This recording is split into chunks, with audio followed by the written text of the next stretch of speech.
Cuidado com quem você confia. Eu sou a Susana, e essa é a história de como uma sogra vingativa e uma madrasta cruel quase destruíram tudo que eu amava.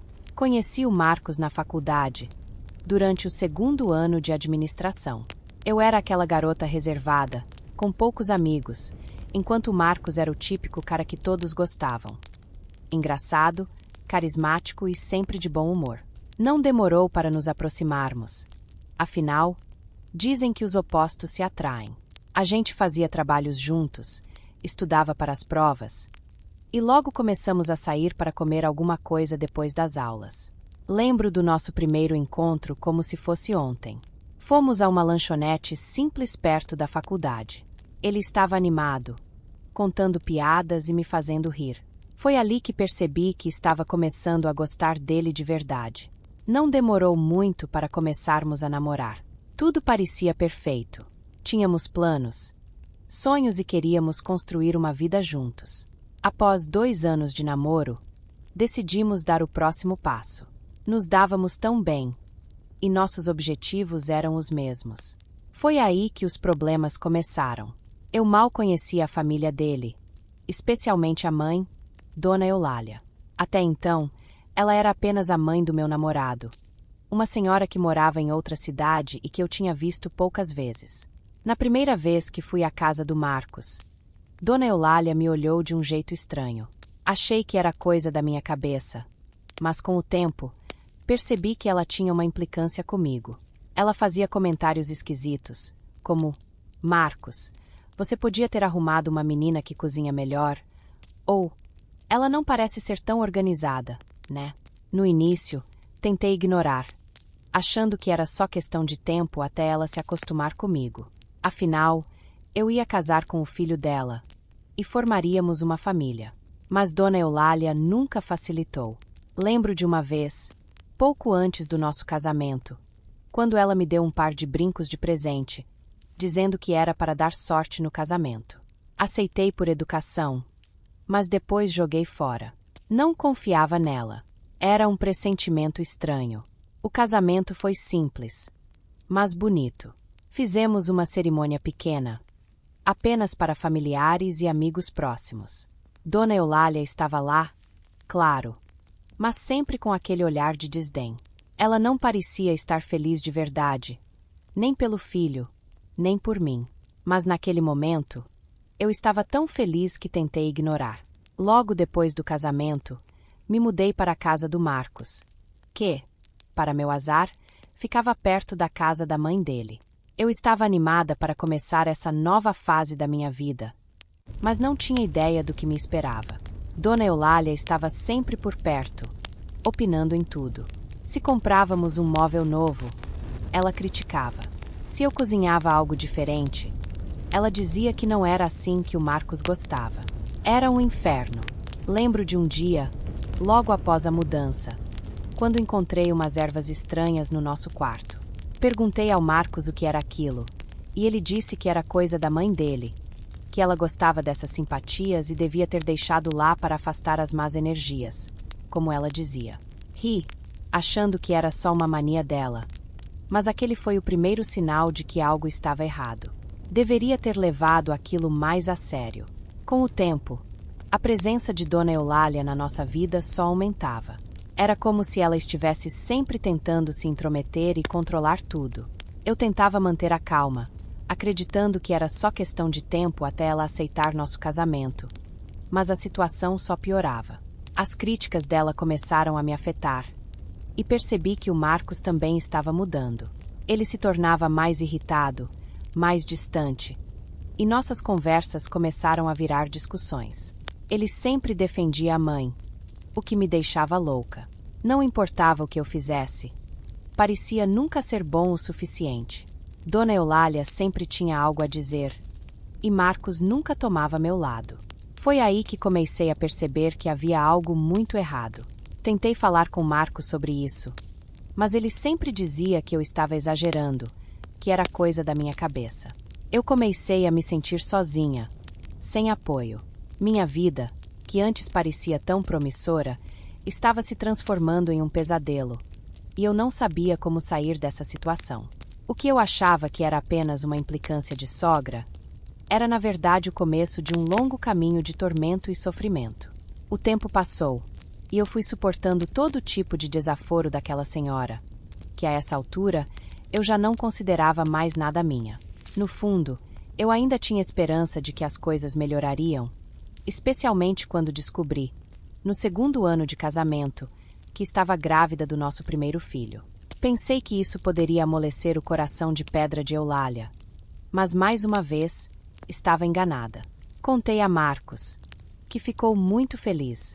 Ele queria sair correndo para contar a todos que ia ser pai, mas eu pedi para esperarmos até o aniversário da mãe dele, no próximo domingo, quando toda a família estaria reunida. Ele concordou, e assim fizemos. Durante o almoço, Marcos pediu um momento de silêncio e, todo animado, anunciou que ia ser pai. Todos ficaram felizes por ele, menos uma pessoa, Eulália. Ela, que estava toda sorridente conversando com os convidados, fechou a cara após a notícia. Não fez questão nem de me dar um abraço ou dizer parabéns. Simplesmente começou a chamar a atenção para si mesma, alegando estar passando mal. No final, ela sentou no sofá, fingindo estar desmaiando, e todos ficaram ao seu redor, preocupados. Eu conhecia aquela mulher muito bem. Ela não me enganava. Era tudo fingimento, pois assim que se ofereceram para levá-la ao pronto-socorro, ela milagrosamente melhorou. Aquilo me incomodou profundamente, mas guardei para mim. À noite, falei com Marcos sobre a atitude de sua mãe, e ele, novamente, não me levou a sério, dizendo que ela não falou comigo porque não estava se sentindo bem. Ele acreditava em tudo que a mãe dizia, e isso já estava insuportável. Eu sempre era a louca da história. Para minha surpresa, no outro dia à tardinha, quando já tinha chegado do trabalho, Eulália apareceu em minha casa com um sapatinho de bebê amarelo, dizendo que era para o seu neto ou neta. Começou a dizer que estava muito feliz com a notícia, mas eu já estava esperta com ela. Fiz o mesmo que ela. Fingi. Dei um sorriso falso e agradeci pelo presente. Ela, mais cínica do que o normal, disse que eu poderia contar com ela para tudo que eu precisasse, e depois foi embora. Assim que ela saiu pelo portão, joguei aquele sapatinho no lixo. Admito que aquilo me doeu, pois era um presente lindo, mas eu não confiava naquela senhora. Marcos viu o presente da mãe no lixo e fez um escândalo. Gritou comigo, me chamando de louca para baixo. Disse que eu já tinha ido longe demais. Pegou o sapatinho do lixo e disse que ia lavar, e que nosso filho usaria o presente que a mãe dele deu com tanto carinho. Eu bati de frente com ele, dizendo que não confiava na mãe dele, que ela nunca gostou de mim, e que eu não ia usar nada que ela desse ao nosso filho. Ele continuou batendo boca sozinho, lavando o tal presente na pia do banheiro. Eu fui deitar, pois não podia me estressar daquele jeito. Peguei uma coberta e um travesseiro, e joguei no sofá para que Marcos dormisse por lá mesmo. Entrei no quarto e me tranquei até de manhã. No outro dia cedo, Marcos veio falar comigo, todo arrependido, tentando reverter a situação e dizendo que entendia porque eu não confiava na sua mãe. Fiquei surpresa. Marcos nunca reconhecia os defeitos de Eulália. Ele afirmou que se arrependeu de ter discutido comigo e de me deixar tão abalada, especialmente por eu estar grávida. Segundo ele, havia lavado o sapatinho e o deixado para secar, mas acrescentou que, se eu não quisesse guardá-lo, poderia doar para alguém. Assim, fomos até o varal para pegar o presente. Para nossa surpresa, nenhum de nós acreditou no que viu. O sapatinho estava infestado de insetos, com formigas e até moscas. Embora eu pudesse pensar que, ao jogar no lixo, o presente estaria sujo, Marcos havia lavado cuidadosamente o sapatinho e o deixará secar. Em apenas um dia, o estado dele havia se deteriorado. Nesse instante, percebi que Marcos estava confuso. Por um momento, ele pareceu acreditar em mim. Esperei que ele reconhecesse que algo estava errado e mudasse. Mas não foi o que aconteceu. Mesmo abalado pelo que viu, ele manteve o ceticismo e sugeriu que talvez não tivesse lavado direito. Insisti que não queria mais aquele sapato em nossa casa e que, Se quisesse doar, deveria fazê-lo. Ele respondeu que lavaria novamente e doaria para a vizinha que recentemente teve um bebê. Os dias passaram sem maiores incidentes, até que, em um fim de semana, Dona Eulália invadiu minha casa gritando, me insultando e chamando-me de ingrata por saber que eu havia descartado o presente que ela deu. Ela acusava meu marido de não merecer uma mulher como eu e me acusava de viver às custas de Marcos. Fiquei sem reação, apenas olhei para Marcos esperando que ele me defendesse ou dissesse algo. Mas ele permanecia lá, de cabeça baixa, claramente temeroso da mãe. Enfrentei Eulália e concordei que ela estava certa. Marcos não merecia uma mulher como eu, que era boa demais para alguém que não me valorizava. Fui para o quarto, tranquei-me e liguei para minha irmã, pedindo para ficar na casa dela por alguns dias. Ela aceitou. Fiz minhas malas e Débora veio me buscar. Assim que ela entrou no carro, saí sem hesitar. Não fiquei surpresa com a atitude de Marcos, nem com a recusa dele em me pedir para ficar. Ele demonstrava ser um covarde. Fiquei na casa da minha irmã por uma semana até conseguir alugar um pequeno apartamento. As coisas começaram a complicar-se, pois eu precisava me sustentar sozinha e pagar o aluguel. Enviei uma mensagem para Marcos exigindo que ele contribuísse com uma pensão alimentícia. Ele relutou e argumentou que, como eu havia decidido sair de casa, eu deveria me virar sozinha. Revoltada, decidi levar o caso à justiça. Desde então, ele começou a depositar a pensão mensalmente na minha conta.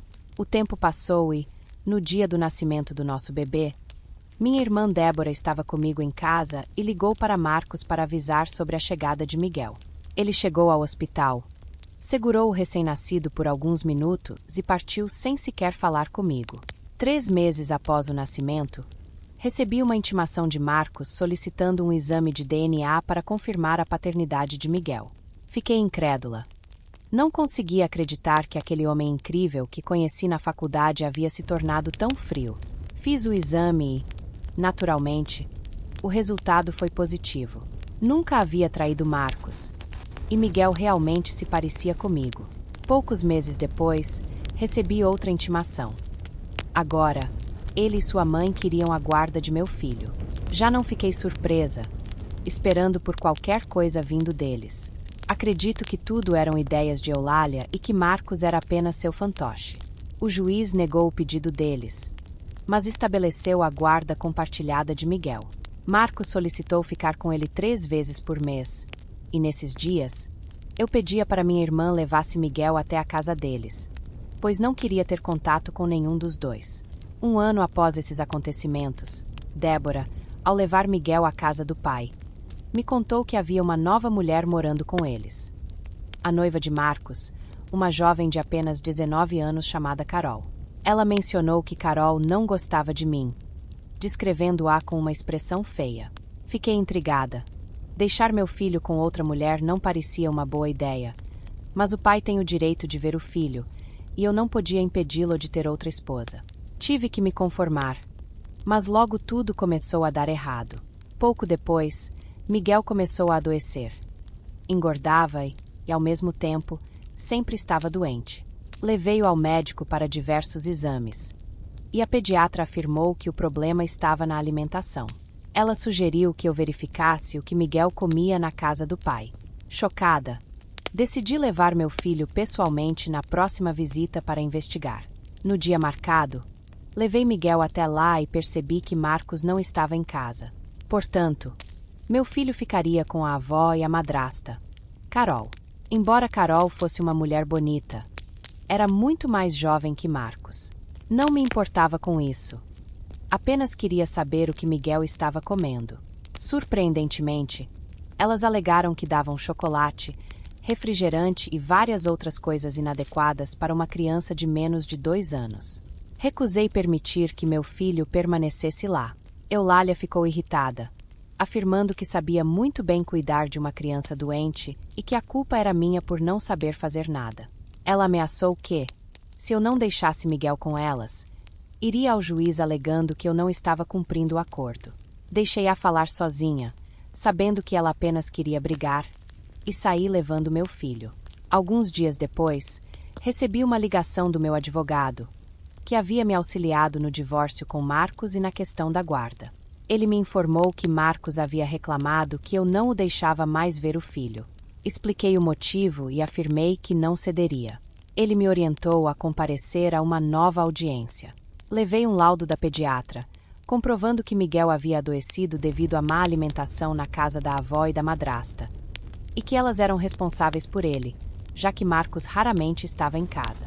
O juiz então determinou que Marcos só poderia ficar com Miguel novamente a partir dos 7 anos de idade. Senti um alívio, preocupado com a saúde do meu filho na casa da avó. No entanto, a sensação de alívio foi breve. Comecei a adoecer. Ficava fraca, vomitava constantemente e perdi 9 quilos rapidamente. Fui a diversos especialistas, mas ninguém conseguia diagnosticar o problema. Além disso, comecei a ver sombras ao redor da minha cama à noite enquanto tentava descansar após os dias exaustivos de vômito. Essas sombras se moviam pelo quarto e faziam barulhos, como se conversassem embaixo, algo que eu não conseguia compreender. Minha irmã estava me acompanhando nesses dias para me ajudar. Quando eu a chamava aos gritos ao ver as sombras, ela vinha até meu quarto, mas não via nada. Decidiu então dormir no mesmo quarto comigo. Numa noite, por volta das 3 da madrugada, ouvi uma voz sussurrando coisas estranhas no meu ouvido. A voz dizia que havia sido paga para me buscar, algo que me aterrorizou. Não consegui gritar. Estava paralisada. De repente, Deborah acordou gritou cru e acendeu a luz. Ela afirmou ter visto uma sombra muito escura ao meu lado, me segurando e falando no meu ouvido. Compartilhei com ela o que havia acontecido, e passamos a noite inteira sem dormir, ambas apavoradas. No dia seguinte, Débora concluiu que meu problema não era físico, mas sim espiritual, e que eu precisava de ajuda nesse aspecto. Ela comentou que conhecia uma amiga médium que talvez pudesse me ajudar. Regina, amiga de Débora, foi chamada por minha irmã para vir até o meu apartamento. Quando chegou, começou a examinar cada canto, como se procurasse algo específico. Então, ela me perguntou se eu havia recebido algum presente recentemente. Respondi que sim, um perfume. Ela perguntou de quem eu havia recebido, e eu disse que não tinha certeza, mas o pacote estava no nome de uma amiga da faculdade. Era um presente de aniversário que veio com um bilhete. Sempre tive cautela ao aceitar presentes de pessoas com quem não tinha muito contato, mas confiava nessa amiga. Regina então me questionou se alguém que não gostava de mim poderia conhecer essa amiga. Eu mencionei que minha ex-sogra e meu ex-marido a conheciam, pois ela já tinha visitado minha casa algumas vezes. Foi quando Regina sugeriu que minha ex-sogra poderia ter enviado o perfume em nome dessa amiga, sabendo que eu jamais aceitaria um presente diretamente dela. Entreguei o perfume para Regina, que prometeu dar um fim adequado a ele. Ela acreditava que o perfume era a fonte dos meus problemas e que em breve eu me sentiria melhor. Nos dias que se seguiram, foi como um milagre. Comecei a comer normalmente e as sombras que me assombravam desapareceram. Finalmente, estava feliz por ter me recuperado e por não precisar mais levar meu filho para ver aquelas pessoas que tanto me prejudicaram sem motivo. Porém, sabia que, mais cedo ou mais tarde, Miguel voltaria a ver o pai e a avó. Os anos se passaram tranquilamente, mas voaram. Miguel cresceu e sempre perguntava sobre o pai. Eu tentava minimizar a situação, dizendo que ele era muito ocupado, mas que aos 7 anos Miguel poderia conhecê-lo. Miguel, uma criança doce e ingênua, contava os dias para o tão esperado aniversário, quando planejava uma grande festa para finalmente conhecer o pai. Eu não tinha coragem de contar a verdade, e ver a empolgação de Miguel só aumentava minha dor. O dia do aniversário se aproximava, e Miguel insistia em ter o pai presente. Apesar de não querer ver Marcos nem de longe, como eu poderia negar esse desejo ao meu filho? Enviei uma mensagem a Marcos, convidando-o. Ele respondeu que viria, mas traria a mãe e a nova esposa. Disse a ele que não queria as duas lá, que só estava convidando ele por causa de Miguel. Marcos, então, afirmou que, se fosse assim, não viria. Eu pedi que ele pensasse no filho e desliguei.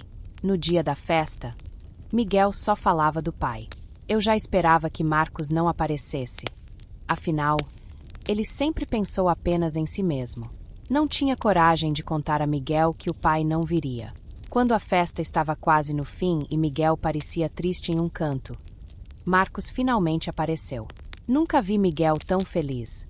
Ele correu para o pai, cheio de perguntas sobre a ausência.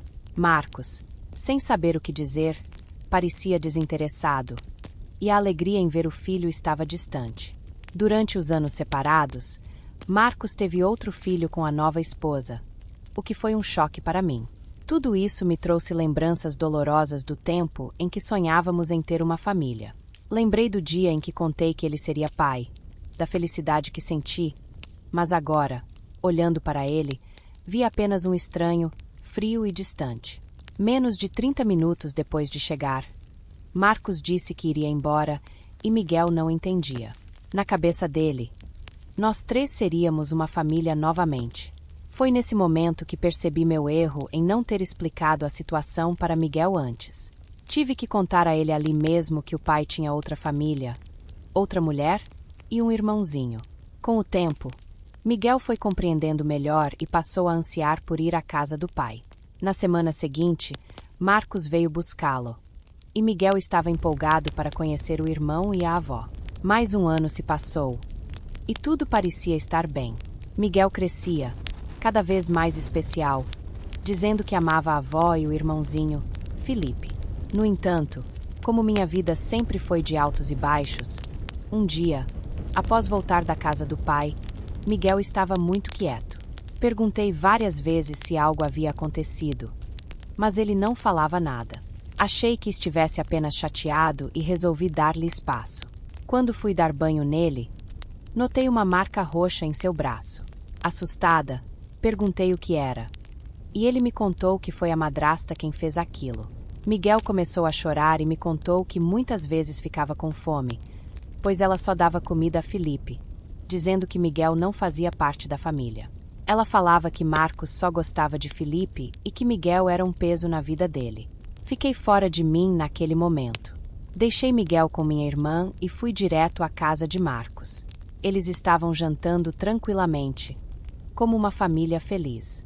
Cheguei e mostrei uma foto dos braços de Miguel, mostrando o que a esposa dele havia feito. Marcos parecia surpreso e sem palavras. A vontade de fazer algo pior era grande, mas me controlei para não arriscar a guarda do meu filho. Marcos começou a discutir com a esposa, e a situação virou um caos. Disse a ele que meu filho nunca mais pisaria naquela casa. Liguei para meu advogado e pedi a guarda total de Miguel. Ganhei a causa e decidi me mudar de cidade. Marcos continuou casado com aquela mulher, e sua mãe faleceu alguns meses depois. Hoje, estou sozinha, apenas com meu filho, que já tem 15 anos. Ele sofreu com a mudança, mas agora entende porque decidi afastá-lo do pai. Sei que muitos podem me julgar, achando que exagerei, mas sofri demais por conta daquelas pessoas, e só queria o melhor para meu filho.